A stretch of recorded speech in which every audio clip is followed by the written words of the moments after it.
na napalapit nun sa LGU? Is it lumapit or may may naglapit sa atin na ano? Ano po, dalawa po, both Mm. po, Aha. kami lalapit or may naglalapit sa amin by Mhm. group na gano'n.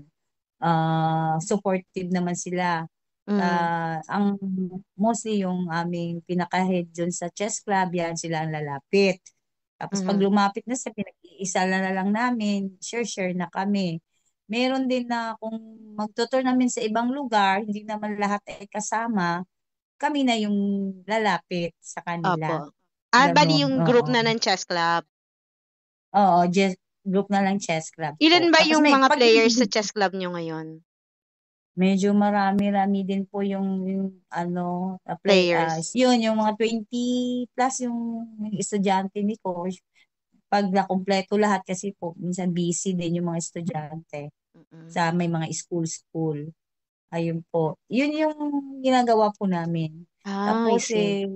since na nag-start kami, dami na talaga naming nagastos para na lang talaga sa future ng bata. Mm. Yun na lang po. Oo nga. Kasi, syempre, pag hindi mo isipin na sa future, bali po yung tulong, aside sa tulong ng LGU po, Mhm. yun nga Mhm. sabi ko yung sariling bulsa namin. Mhm. Mhm.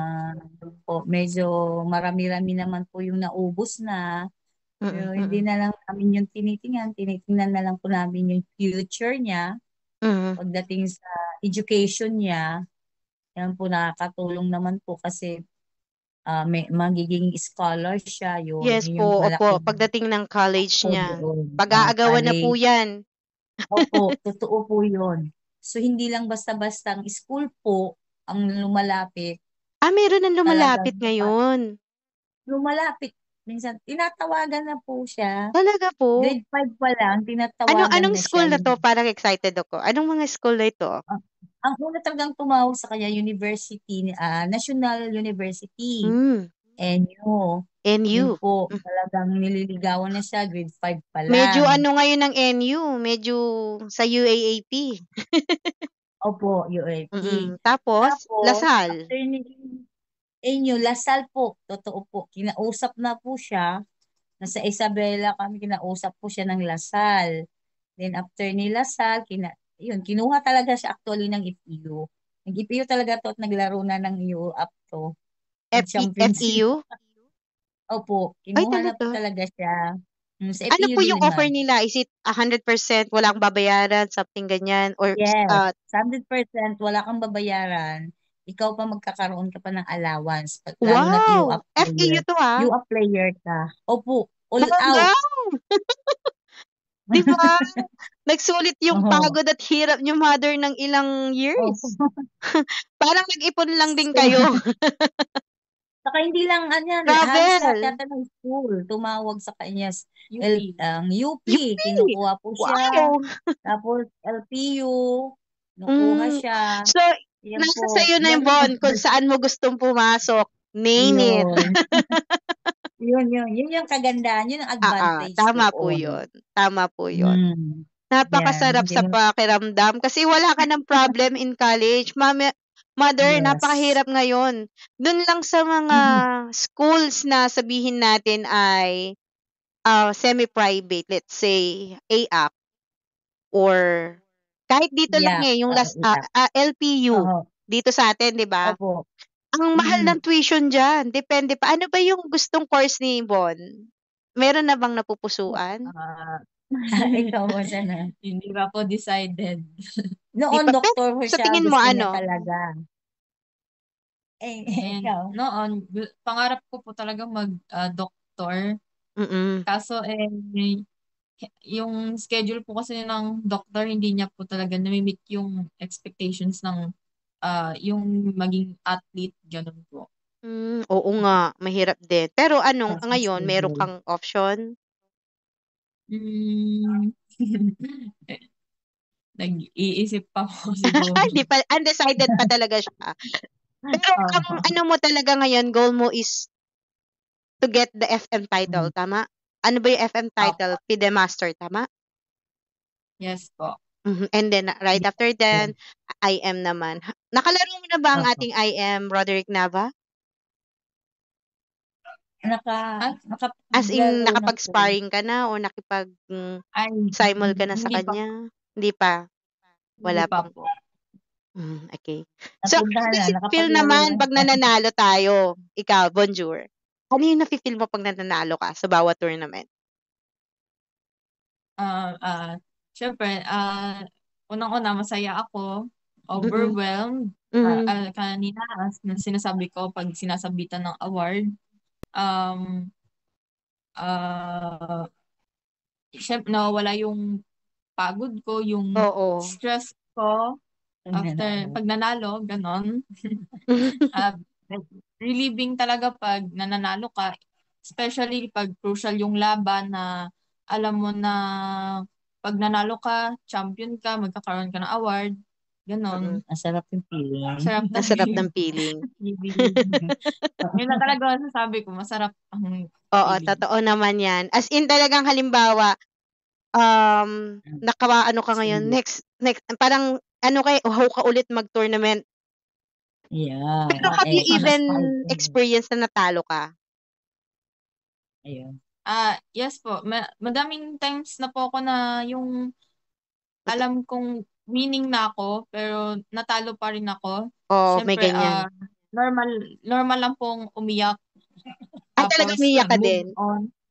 Opo.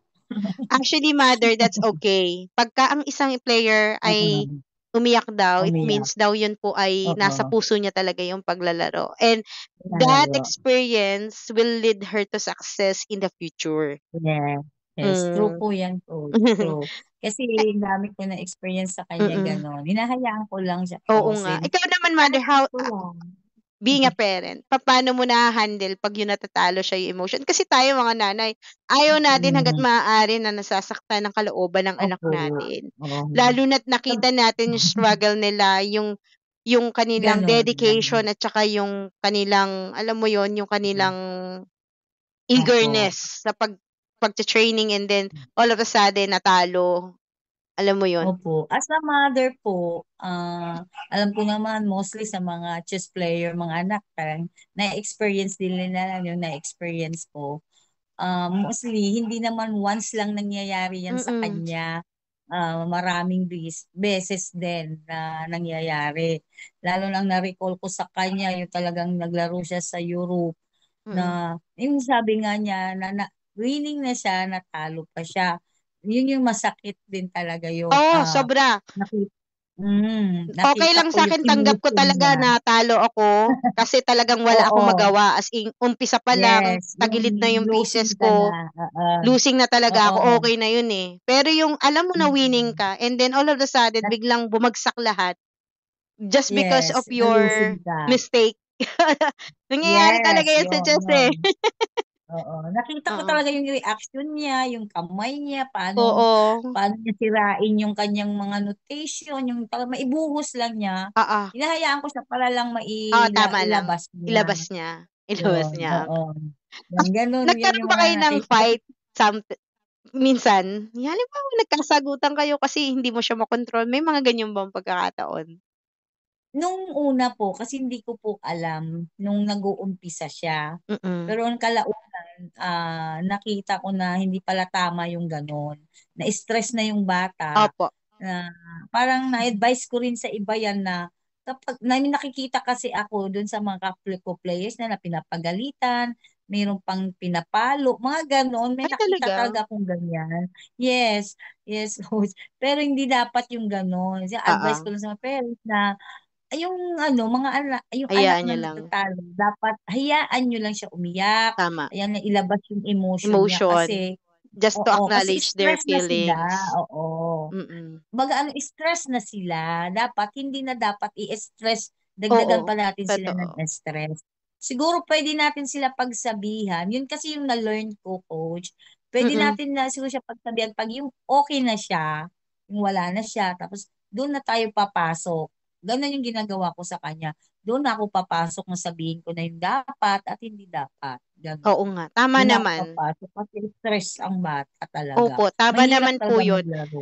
sobrang, Mm. as a parents talaga, if kung Mm. tayo ay mayroong mga bata or anak na sumasali sa ganyan, Mm. kailangan expect na Mm. natin matalo sila. Dapat handa tayo sa Oo. emotion nila. Kasi Yes. sabi nga sa behavior, kailangan i-acknowledge ang feeling ng bata. Kasi hindi naman nila alam yun So, eh. Isa lang naman ang gusto nila eh. Ang mga bata gusto lang lagi nanalo.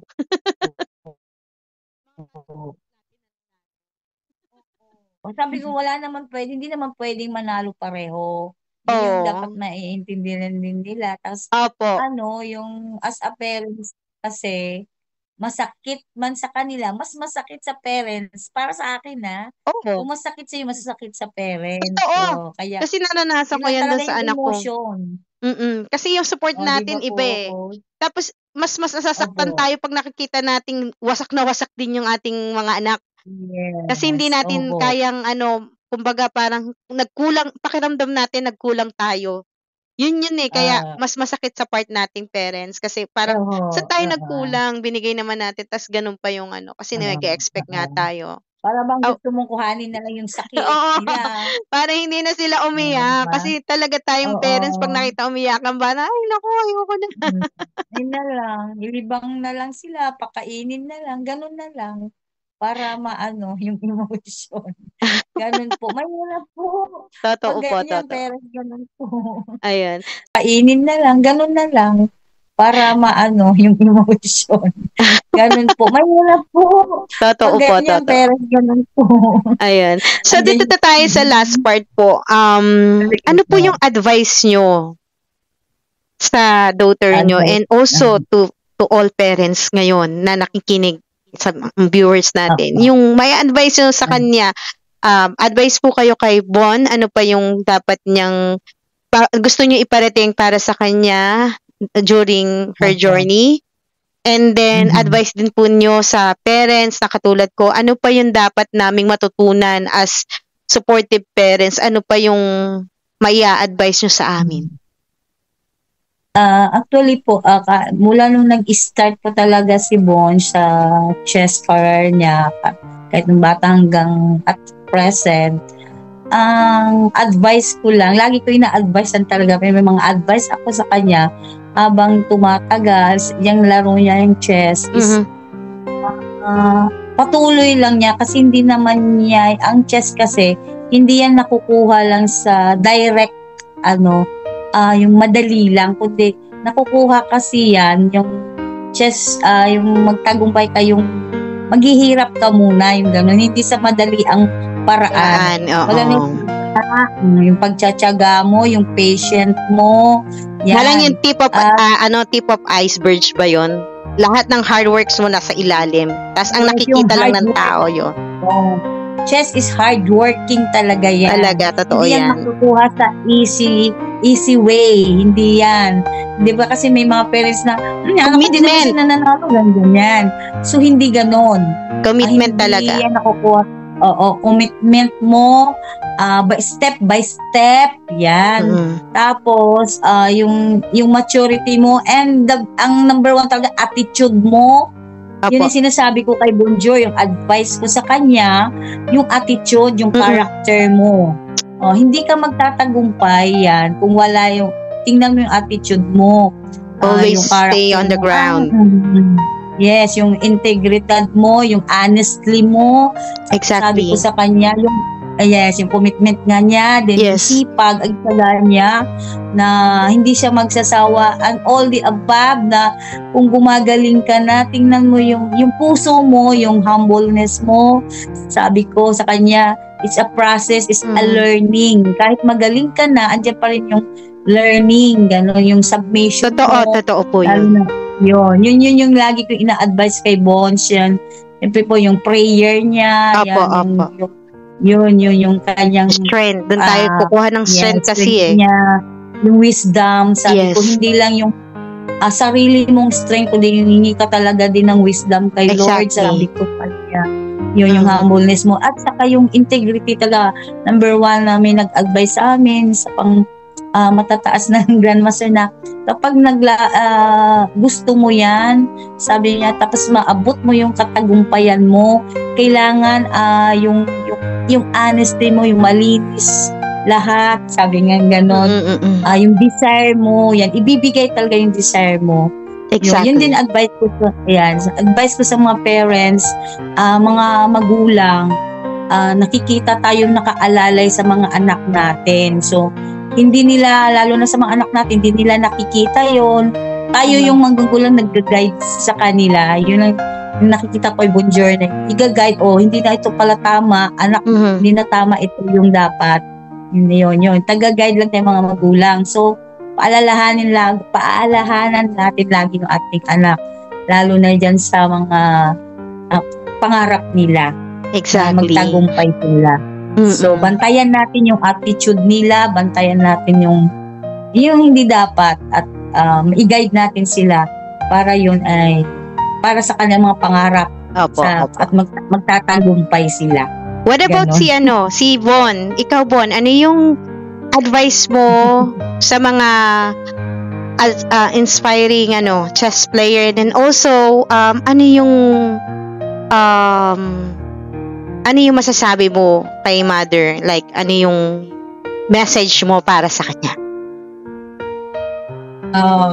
First yung advice muna sa mga aspiring chess players. So ang advice ko po dyan sa mga yung mga chess players dyan, mga naglalaro ng chess, na sipagan nyo lang po, ituloy-tuloy nyo lang po yung chess na paglalaro, at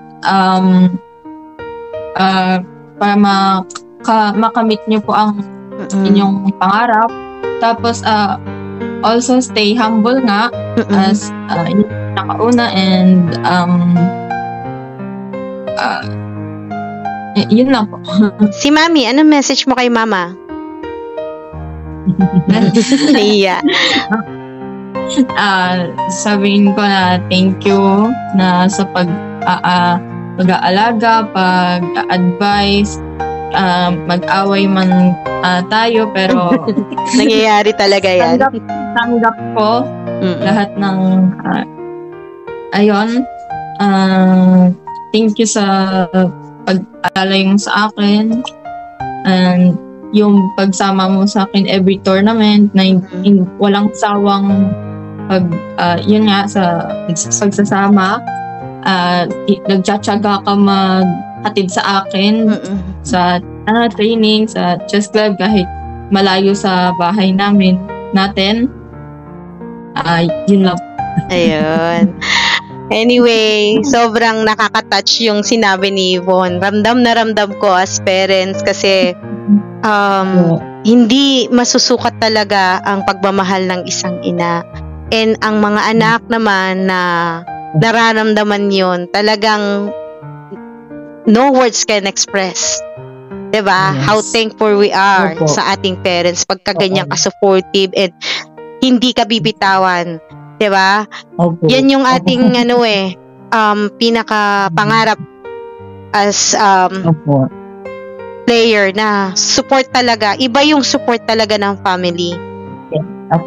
Iba po talaga yung support. Pag yung iba kasing player, may mga namimita akong player na talagang nasa passion naman nila yung paglalaro. However, parang hindi sila nabibigyan pansin. Sige, siguro nasusupport sila, pero yung hanggang pagiging proud lang, pero hindi yun to the point na kasama sila in every tournament. Iba kasi talaga pagkasama mo yung family mo sa tournament. Kaya talagang sobrang blessed mo, Bon, kasi meron ka mabait na mother and napaka-maunawain and napaka-supportive. Wala na tayong masasabi. And I'm so glad na binigyan niyo po ako ng panahon at oras at medyo nagkaroon tayo ng problema technically. However, nasolusyon na naman natin. And since this is the first time, so alam na natin yung susunod. Hopefully, sunod natin vlog, nandyan na ako, kasama ko kayo, mag-vlog tayo Ay, yes. ng travel Yes, vlog mo. yes. Ang gusto ko talaga yung magkaroon tayo ng travel vlog na kasama kami sa Yes, international opo. tour mo. Sana Opo. dumating yung panahon na yon. Hoping coach, internationally. Opo. Sama po kayo. Kasama natin ang ating mga estudyante. Ayan ang ini-aim Yeah. namin. And hopefully, na isa ka in the future na makikita ko sa news na grandmaster na nag-champion in FIDE. I believe Wow. tatandaan natin tong panahon na to dahil i-upload natin to sa channel natin. Definitely. Thank you. Marirecall coach. natin yan pag champion na si Von. Talagang gagawa ako ng ano na Wow. ito tayo before. Nag-usap lang tayo sa aking podcast and then now, GM ka na. So, meron tayong interview Wow. ulit. And sana hindi ako makakalimutan ni Von. Sure po, sure. Thank you po yun. sa pagkakataon at opportunity na pag-vlog nyo sa amin. It's very overwhelmed sa amin. Thank you for very grateful po sa amin na may nag-vlog po sa amin. Proud na proud po kami sa inyo, coach. Thank you po, Marami pa thank kayong you. vlogs.